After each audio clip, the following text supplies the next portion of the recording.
So many moms feel stuck and isolated, like they've got to keep it all together and can't say how hard it really is. On Let's Get Real, we talk about the real stuff, motherhood, mental health, and everything in between, so you don't feel like you have to carry it alone anymore. Because in order to heal, we have to get real. If you're feeling overwhelmed, grab the Overwhelmed Mom's Guide. It's totally free and made to help you feel like yourself again. The link is in the show notes. Let's jump in. Divorce is one of those realities no woman dreams of walking through, and yet so many do. It's messy, heartbreaking, and often leaves women feeling like they don't even recognize themselves anymore. But what if the end of a marriage, as devastating as it is, could also be the beginning of rediscovering who you are? Today, I'm talking with Nanette Murphy, a divorce and life reinvention coach who helps women navigate the emotional and practical complexities of divorce. She's here to shed light on the raw and the ugly, but also the surprising hope and possibilities that can come on the other side. Nanette, thank you so much for being here. I'm really looking forward to getting to explore this topic on divorce because I really don't think it's talked about enough, not only the struggles, but the other side of like getting through it and the hope, the possibilities and everything that comes with that. So thank you for being here. I'm looking forward to this. Thank you so much, Jenna, for having me. I'm always actually really excited to be on platforms like this because I think it's the best way to spread the message that I have to share with the public. This is great. Well, I'm looking forward to it. And okay. I would love to just start if you could share your own story of what you've been through with divorce and what really ultimately led you to become a coach for women who are walking this difficult road. Yeah, absolutely. So, I'll go back, I guess, as far as 2010, which is when I say my world shattered. I had been married for, at that point, almost 21 years. And it just, like we joked earlier, like the world's flipped upside down and then it gets shaken. And it really takes a long time to wrap your head around what's happening. For me, it was, unfortunately, infidelity crept into my marriage, which was the last thing on my radar. But, it took me a couple years to accept what was happening, accept that I couldn't change what was happening or what happened, and really realize that I wasn't able to accept all of it and that I had to move on. I had always said that infidelity would be the one thing that I wouldn't tolerate, but I was frozen. I couldn't just walk away. I really tried to work on my marriage. But one thing to tell people is I've learned now is if you don't have two people working on something and striving for the same goal, then just throw in the towel because you truly are wasting your time, your energy, your breath. But with that said, it took me a while to, number one, it was not a pleasant divorce like most. It took me a long time to get on my feet, to find my strength, but I was determined to not let divorce define me. I had 3 children. I was a mom. I was, I only knew life as, being a wife and mother.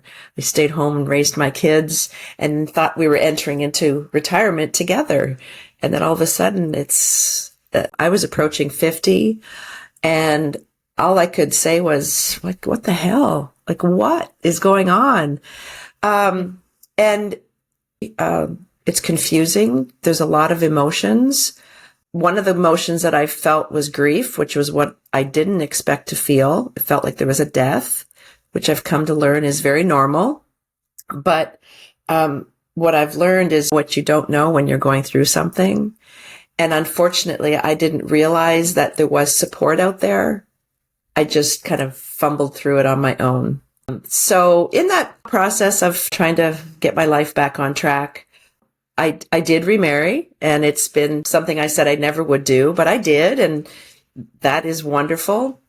But I think the best turning point for me was in 2020, which, as we all know, what catastrophe was for everyone. But I really decided that I would start taking classes online. And one other thing that I did throughout this whole process was learn to step out of my comfort zone. I learned to just kind of throw caution to the wind. And in a nutshell, everything turned around with a course called The Science of Wellbeing. I don't know if you, and it was a free Yale University course, but that truly changed everything for me, because then I started learning and educating myself and getting certifications. I became a certified life coach. I did health coaching. And I wrote a book. 2020 for me was a life-changing moment, as miserable as it was. But the really real turning point was in 2021 when I discovered that divorce coaches existed. Someone had approached me to get into that field, and I was like, I didn't know it existed. And that's when I really started to narrow down and focus on, in coaching industry, you're supposed to narrow down in your niche. And I was kind of struggling with that, but then it was just like an aha moment. I need to be coaching women over 40 going through a divorce, and ultimately learning about a gray divorce, which means you're over 50 and you're divorcing. So I was just like, the information was just coming at me like light speed. Wow. But it's really kind of given me that purpose that I knew back in like 2015 that I was trying to find. And I guess I want your listeners to realize that when you step out of your comfort zone and when you really listen or sit quietly in your thoughts, the answers do come to you. And the revelation is really, really powerful. And the woman that was, 15 years ago is not the same woman sitting here talking to you today. That's so good. The growth was exponential. Yes, which is remarkable, because is there anything else you wanted to add? I'm just wanting to really let people know, number one, going through divorce, there is support out there, and more than you even need, and that the possibilities really are endless once you start working on yourself on the other side of divorce. So good. I'm really appreciate you sharing your own story in this, because I have several friends who have gone through divorce, and some who are currently in the process of it. And it is excruciatingly painful. Just the word before you even said it that had come up when you were describing what you experienced was grief, because it's layers of that. There's so much loss in so many ways. And it's the crushing of these dreams and the hopes that you had, and trying to pick up the pieces and figure out what do I do? And it takes a good amount of time to be able to really let yourself grieve what you hoped and what you long for, and then accept the reality of what is. Like it's a long process. It is. And and I'm just thinking of some of these friends, and not, who basically really need support. They need support in so many ways. And I'm glad that you are highlighting that there is support available, whether it's through what you do specifically, but also so many other areas of your life, especially when you're going through divorce, that you can get support. Yes. And, and seeking that out. Yes. What do you think? Because as you're saying, you had gotten out of your comfort zone. I could see how going through something that can just shatter your life, right? It would be really difficult to have the courage to take steps out and to risk again. What do you think helped you to take those steps and to get uncomfortable? What do you think helped you do that? I think ultimately, I always say healing is an active process, and you have to actually be intentional about it. And it takes on many forms too. I worked on my health. I would make sure I went to the gym and be intentional. I took up yoga. I really, really started working on meditation, and it was truly determination. What I tell my clients too is, if you feel like one day you're just crying and you just need to stay in bed, absolutely, you should do that. But tomorrow, you can't do that. Tomorrow, you have to get up, you have to get yourself together. My children helped me more than they even realize. But if you don't have that purpose right there, you have to look at yourself every morning in the mirror and make a commitment to really work on these areas. And some of my suggestions are taking a class, getting out there and meeting new people. Maybe you used to be a runner, let's say, and you had gotten away from it. Maybe you start doing that again. Or, if you go to the gym already, step it up a notch. And if you don't, start going for walks. Just do something that will motivate you. One of the biggest things that I attribute to my healing is giving back to my community, going and, doing some volunteer work, just really trying to look at life differently. And again, is it easy? Yeah. Not every day. It's not easy. But the more you work on it, the more you do it, it's like a muscle. It builds. And then the beautiful part is you start meeting new people and you start having new opportunities and just the world starts opening up to you.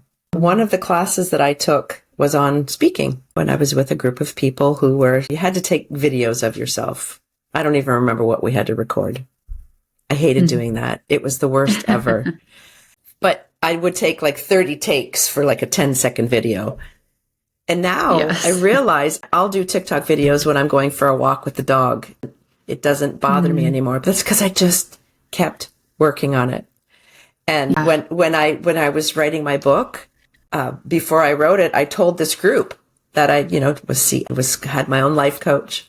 And I said, and she's encouraged me to write a book. And they were all, "Oh my God, Nanette, that's so great. How exciting. I can't wait till it's out." And then I sat back and realized, oh dang, I have to write it now. I've just put that out there.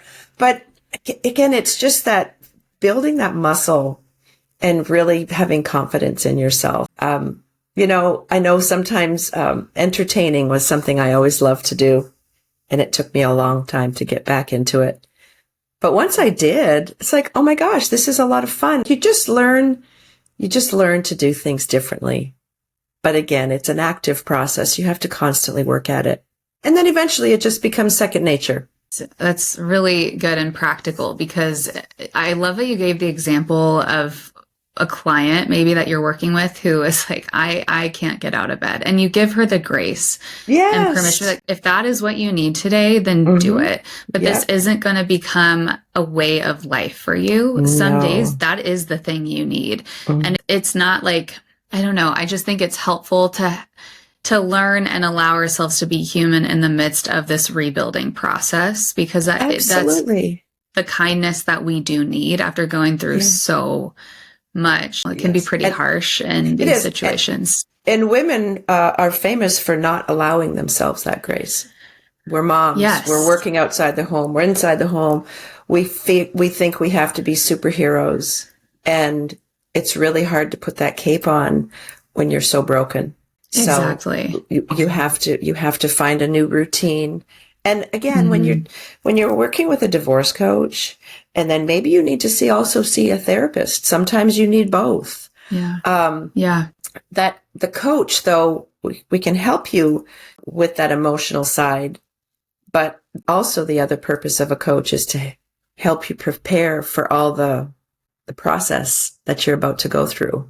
Exactly. And I love that it's so specific, because you have that insight and the knowledge specifically to apply to this situation. Yes. Because I have my master's is in marriage and family therapy, and I'm also certified as a life coach. And so I think it is, to your point, so helpful if you do need both, because sometimes when you go through a traumatic situation, like going through divorce, no matter what, that's very hard and painful. So then there's certain things where, therapists can come in because there's old wounds that may be coming to the surface that need to be addressed. But then also with a coach like yourself, being able to foresight, someone to help you with the future planning and helping prepare you, and that kind of level of support to be like, I'm able to go to the past and work through and deal with the stuff that's coming up in the present and move to the future, so that I feel I'm prepared and I can do what I can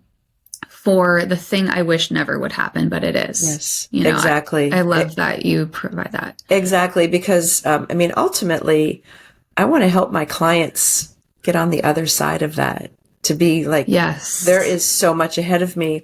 One of my current clients, we're going through the process, but first she had to work on herself and finding her purpose.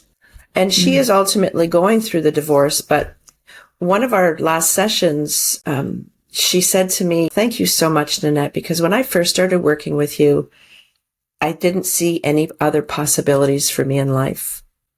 And the most beautiful thing," she said next, was, "Now I see the possibilities are endless," which was so powerful for me, because that's what I'm trying to do for women as they're, Yes. because let's be honest too. I was 50. I was almost like 55 when I was divorcing. That was not on my radar. And especially for women who've been married many years, we're of the generation, it's a different generation than a young couple getting married today when they're in their 30s and careers are established. A lot of women, unfortunately, they're in their 60s, some are in their 70s. They've never had to handle their own finances. They don't even know what their finances look like. So they're learning not just to be on their own, alone, but there's a whole package of things that they have to understand. So my philosophy is that you need a team of professionals. It may be both a therapist and a coach. You need someone in their finances that can really direct you. Because that gray divorce, which means you're over 50, there's a whole lot of other things that are involved with, like, you might have businesses, you might have properties together, you multiple homes. There's a lot to unpack. And you really want to make sure that you have someone in your corner helping you gauge emotionally, plan, but also someone like the financial advisor who can really guide you and really help you plan for your future. Because that's what a lot of people think, that, oh my gosh, my life is over. Now what? Yes. No, that it just looks different. And we can create that new second act, as I call it. Right. And we just need the help of someone who can help us see things before we're able to. Yes. And that's that, when I think of being able to see possibilities, like you mentioned your coaching client had said, like you helped her see things she could have. It's so true, because it's very easy for us to get stuck. We get stuck in the pain. We get stuck in our past. We get stuck in grief because we don't know how to do that. And we don't want to. Right. And then it's easy for like these looping patterns. It's just so easy for that to happen. And we do need to build out a support team, like this team, to bring guidance, to speak and provide the wisdom from their experiences, and the reminder of, like, we're not alone. For somebody to be like, oh, that's right, I don't have to navigate this by myself. I have people who actually care. Anything I don't know, there is someone I could reach out to ask those questions and help provide the guidance I need, the support that I need. So I love that you're highlighting that, because just like you said, with it, whether it's a financial advisor, obviously there's lawyers involved. There's the therapist, the coaching, to help you navigate the emotional piece and start casting vision for your future, and the possibilities that can come with that, that you just could not see on your own, is so important. Yes, because I did not see any of this for my future. I was terrified. I actually used to say I feared the future, but now it excites me, because oh my gosh, I get to decide. I get to create it. I get to write that book and paint that picture. And it's really a beautiful, empowering feeling. It is. Oh my gosh, it is. And I think that's really hopeful to hear that is a possibility. Yeah. What would you say are some of the unexpected challenges that most people don't think about outside of the obvious legal and financial ones? I really do believe, for me, grief was the one emotion that I did not expect. There's sadness, there's depression, there's lots of anger. But grief was the one thing that kind of blindsided me. And I really kept it to myself for a long time, because I thought, well, this is kind of silly. And I felt like I was being disrespectful maybe to someone who did lose their spouse to death. But then, as the more I talked to people, and the key word there is talking, and getting those emotions out, and really sharing those emotions, I learned that I wasn't alone, that everyone feels grief. It's the death of a marriage. You have Yes. you have lost something, and you actually go through the same process as someone who's lost a spouse to death. It's the same grieving pattern. And so I think that's a big challenge that somebody might not be quite prepared for. Of course, the children, that's a challenge that, and it doesn't matter if your children are adults. A lot of people, they'll wait to divorce till their kids are out of the house. It still affects the family. And anybody who feels like, oh, it won't be as bad, it still hurts. The emotions are still there. You just have different challenges when you have older children. So and you said other than financial, but financial for women is a real big concern. Much like what I mentioned earlier, some have not had to tend to money ever. They have no relationship with money.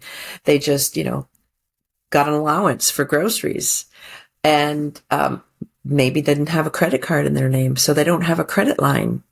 There's just a list of things that you need to be aware of before your divorce is final. And I think that's the biggest misconception is you just simply hire a good attorney and they'll take care of it all for you. I've heard horror stories of that not being true. Yeah. So I'm not an advocate for divorce.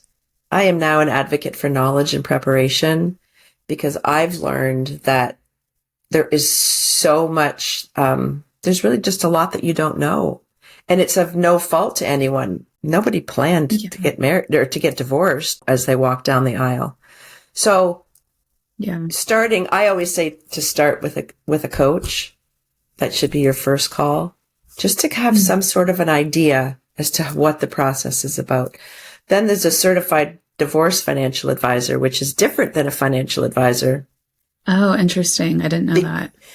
Yeah, and a lot don't because they truly are educated in the divorce realm. They know that you have to obviously figure out the finances, pay for the divorce, but ultimately you need to know what your future looks like with your finances. You have to make sure you're budgeting properly and you understand your expenses. And it's just a whole bigger picture than just your financial advisor saying, oh, here, you have this big bulk of money that you're going to get once a divorce is final.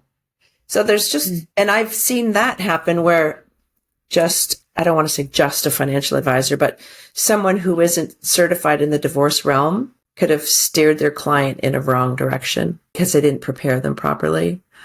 And the other misconception is that, oh goodness, this is just going to cost me more money. When ultimately we're trying to have you work with all the right professionals. So ultimately it will save you money because there's a lot of attorneys who think that they can handle your financial side. That's not their lane. Their lane is legal. There's a financial lane. There's the coaching lane. There's the therapy lane. As you know, you're a therapist and you said it so beautifully. The therapist is going to help you deal with old wounds. My job is to go, okay, here's what we have today. How are we going to move forward? So there's just so many layers that I know I didn't know about 10, 15 years ago, and I wished I had. So it's all about educating yourself. Yes, it's so helpful to be able to I just think of like how many fears come up, right? And to feel like you have to carry that all and keep it to yourself, it's again, another one of those things that keeps you stuck or paralyzed and unable to make a decision or sort through that to be able to identify like what is the path moving forward.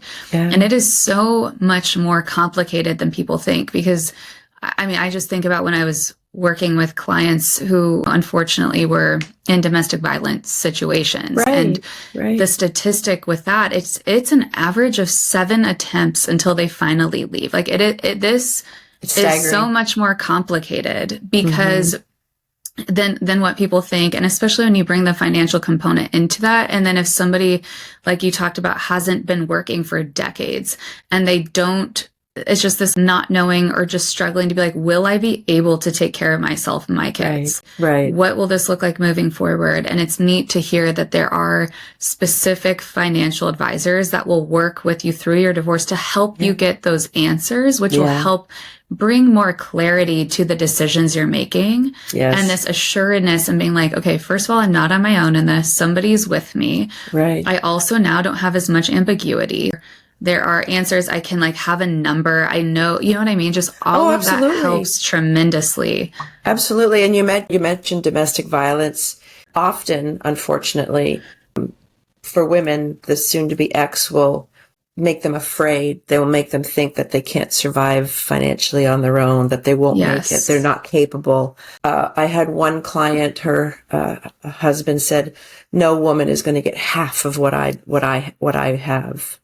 And they can say whatever they want to scare you, and they say a lot, but facts are facts. And if you have the right support, like, I can assure them on many levels that they'll be fine, or I will be able to send them to a CDFA who can, look at the numbers, and also the attorney that will say most states are 50-50, things will get, divided up accordingly. But unfortunately, there's a lot of women that hear things that will just make them more terrified to leave. Yes. But like you said, 7 times they have to go through. I can't even imagine the trauma before they finally walk away. Yes. And if that's the one person that they're continuously going to and they're hearing all these lies and they're being manipulated like that, somebody like that desperately needs, like you, someone, whether it's a coach, a therapist, somebody to come in and help to identify what is actually true, help to see like just the reality of what's going on, because we all need that. Otherwise it's just too easy to believe that. And then we stay in these, it can be very destructive relationships and situations, which not only affect us, but our kids. Oh, absolutely. So, even more so than we think it does, Yeah, exactly. Kids are smart. Kids sense. They don't have to know exactly, but they know something's wrong.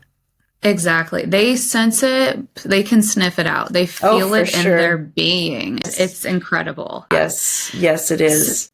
So I'm wondering, just thinking of the process when you're working with a client and they're on the other side, if you will, like as far as the documents are signed, they have like officially divorce is finalized. What are some of the first steps that women can take to begin picking up the pieces after divorce? Well, I have a couple processes that I've introduced. I'm slowly introducing one. I have had one for a bit, but I have a program. It's called Rebuilding When Your Relationship Ends. And it's 19 rebuilding blocks. And the process it's different. We can do, one-on-one. It's meant to be in a group setting. It's not always easy to do that. But the point is that I had to take this course.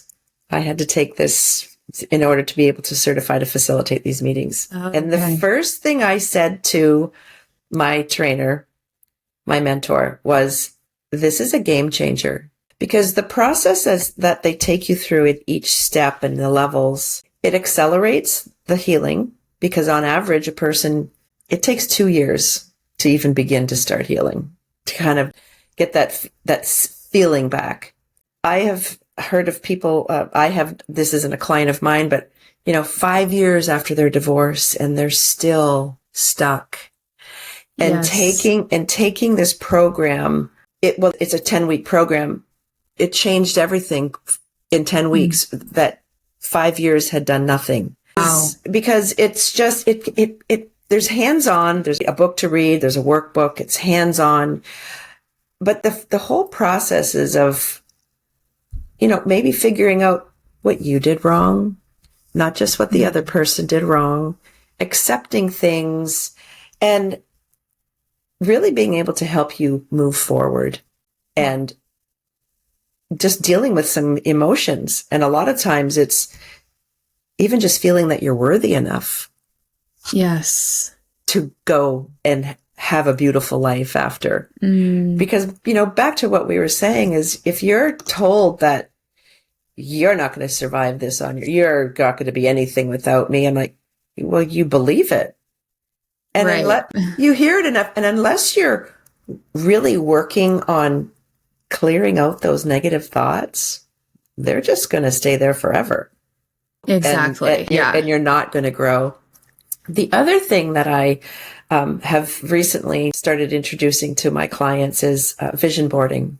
And it's not a collage of pictures. It is truly working on what is your goals and your visions for the next 3 years, for the next 5 years. What do you want to see happen in your life? And one of the things that the questions is one of the questions in this workshop that I have many of them, but it's the same question in all of them. If money and time were no object, what would you do? What would you have? Where would you be? And the biggest step is don't limit your beliefs. Dream big. Don't pass judgment on yourself, or don't go, oh, I'd love that, but no, I can't. That'll never happen. That costs too much money. The point is to open up your space and really go, let's shoot for the stars and beyond. Because again, that's that process of learning to understand. Like my client said, I didn't see the possibilities, and now I see the possibilities are endless. So I think if your listeners take nothing else away, take that line away, that it's a process, but you can get there. Yes, which is encouraging because as I'm hearing you talk about this, it's really a matter of training our brain to think differently than it has. Because when you're going through something as big as a divorce, it's very easy for our brain to stay in the place of operating in survival mode. Absolutely. And just and like you're on this, it's easy to be hyper vigilant, to be constantly on guard. And it really stifles creativity. It stifles the ability to see and think, imagine, like just using your imagination in that way. So having the guidance of someone helping you use different parts of your brain that have been shut off for so long is tremendously helpful, because it just is very easy to create those ways of thinking in survival mode as habit. Yes. And so that's really powerful. I'm glad that you shared that. And while we're on this topic of healing, you're talking about with the process of rebuilding and those rebuilding blocks. Yes. I'm just thinking on the flip side of that, why do you think it's so common for women to repeat old relationship patterns if they don't do the deeper work of healing? Oh, because you're just you're on repeat. You're on wash, rinse, repeat. That if you don't jump off that little, what is the little wheel the hamster runs on? The hamster, yeah. That you're the same steps. It's just going to be the same. And that's why I really believe, and I say all of this because I did it myself. Yes. I was not this person 15 years ago, outgoing and social, but to be so outspoken about something, no, never. So I've done all this. I've done all the work. And I know that when you step outside of that comfort zone, even if it's as silly as, taking up a sport that you're terrible at, just do it. Yeah. Laugh at yourself. Oh my God, just have fun with life. And then eventually, again, you meet new people, or sometimes you go, oh my goodness, I can do that. I didn't think I was capable of doing that. Something I like to ask, not just my clients, but a lot of people, especially on social media, every now and again, I will say, and I only ask this question if I've done it myself, when was the last time you've done something for the first time? And it's really kind of a fun challenge every year. Yeah. So for me, I turned 60 this year, and my daughters took me skydiving. And oh, how fun. It was incredible. But my point being is that you're never too old, and don't limit yourself. If it's something you'd like to do, just do it.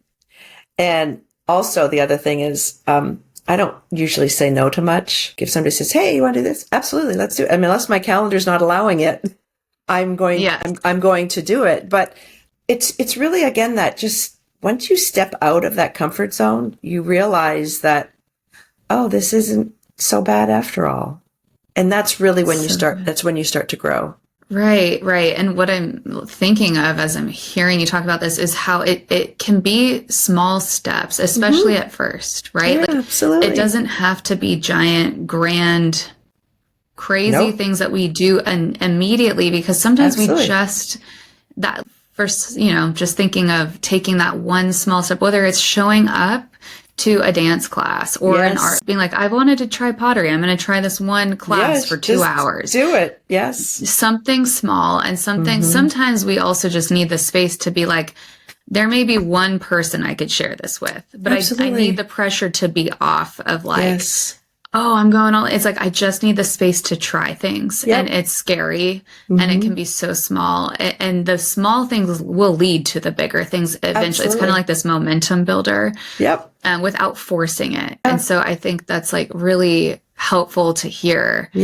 Yeah. So, One thing I yeah. do want to add to that is the simplest thing is when you're first, I call suddenly single, and you're feeling Mm, very detached from all your friends because you no longer have that second half, the other half of you, as so to speak. right. Yeah.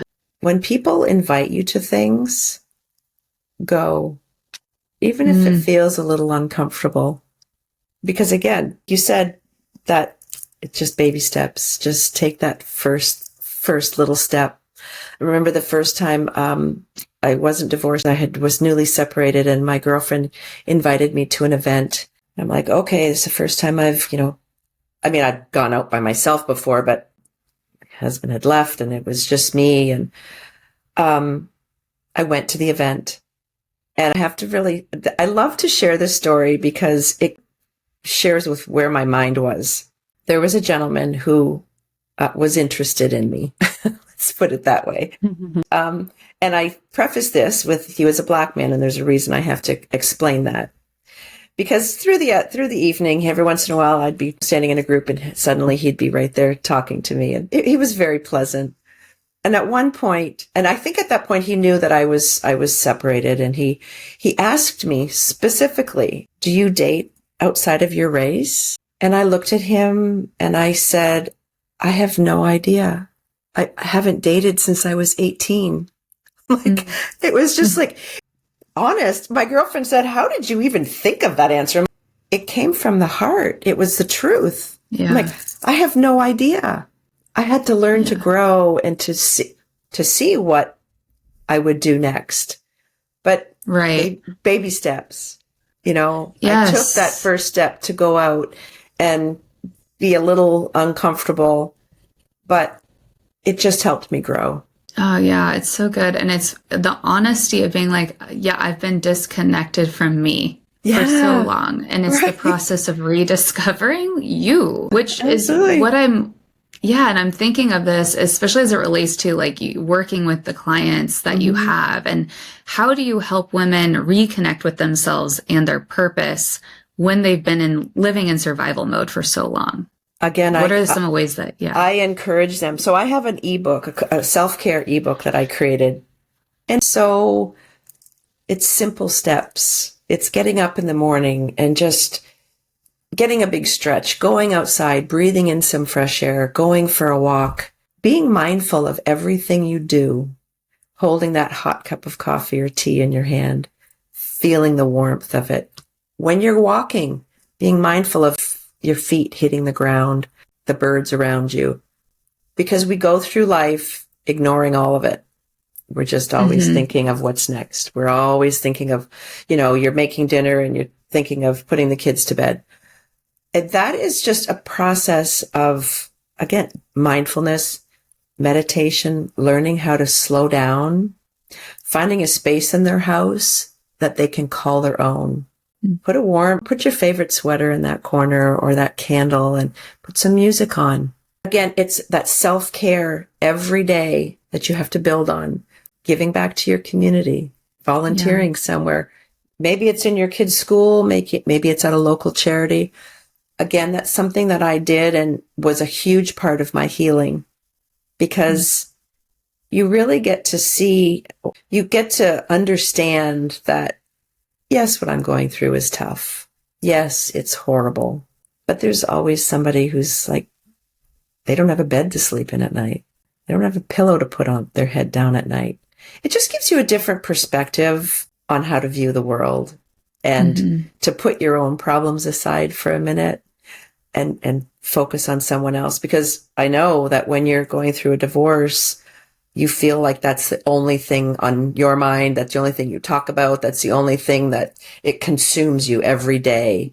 And even that gets tiring for yourself. Like, it's like, oh, got nothing else to talk about. So when you do join groups and you do volunteer and you do meet new people, then you have something else to talk about. You have something else to focus on. The other thing that just came to my mind, I haven't thought about this in a while. When your thoughts are clouded and you're just can't get out of a slump, come up with a mantra. For me, it was the Hail Mary. If you're religious, you know it. If you're not, you don't. I don't know why it was the Hail Mary, but I turned to my faith when I started the divorce process. And I said it over and over again until my thoughts were focused on where I was at that moment. Because again, there's just this cloud around you. And sometimes it's very suffocating. And these are just little things that you can do throughout the day. And one thing also I want to share with your listeners was when I was writing, I wrote a book and I wrote my story. It's a memoir, self-care, inspirational. But when I was writing it, I thought of things that I hadn't thought of in years. And I realized that some of these things were the thoughts that kept me awake at night. And I realized I wasn't like, oh, wow, that was really awful and woe is me. I was like, wow, look how far I've come. And that was just so empowering. So it's a process, daily process. That's so good. Well, it's very practical because what you were describing is even in just noticing the warm cup of coffee that you're holding, and it's just, and like you said, with the Hail Marys, it's learning to redirect our thoughts, to get to choose and have a say and be like, I actually can give my mind a break, even if it's for 10 seconds, and start to channel that until that becomes more of this new habit. But then also creating this space, like as we do that, right, it can be kind of scary at first where it's like, what's going to come up if I don't have noise constantly? It can be a little terrifying, but that's also the place it's in, trying to get quiet. There's not going to be 100%, but like trying to get quiet and not distracting yourself, but doing these things, like you said, that's the place where we can start noticing and reconnecting with who we are, noticing desires that are coming up, noticing thoughts, and we can learn to trust ourselves again, where there's so much trust that's been broken. So that's hard to do. It's very hard, but this is so practical. And it's like you said, it's a process. Yeah. It doesn't happen overnight. And it's just these little things that can be done that are not overwhelming. Right. They can be very small and still effective, which I love. And don't cost a lot. They don't cost a lot of money. And they don't cost. Exactly. Not asking you to, it's so good. You don't have to invest in anything or just like monetarily. It's just everyday things that you can really help the process of healing. Yes, 100%. Oh my gosh. Yes. I love it. Well, Nanette, thank you so much for this conversation today and for being here. I'm curious, as we are about to end this conversation, where can people connect with you and learn more about your coaching? Oh, yeah. It's simple. My website has everything. It's livelifenowwithpurpose.com. And I've got podcasts on there that I've been on. I have a podcast called Second Act, Navigating Gray Divorce, where there's all kinds of professionals that can give really valuable information to the listeners. And, but yeah, my website has resources. I've got books and, all sorts of workshops and things that I offer. Oh, that's great. I'm really glad for the work that you're doing and the resources that you do have available, because it is so needed. This is the reality for so many women, and they need a guide and the support. So thank you for saying yes to this. Absolutely. Thank you, Jenna, for having me. I really appreciate it. Yes, of course. Yeah. Well, if this conversation has encouraged you, please share it with a friend who is walking through a divorce and needs to know that she's not alone. Thank you so much for joining us, friend. I cannot wait to talk with you next time. Thanks, Jenna. Bye-bye.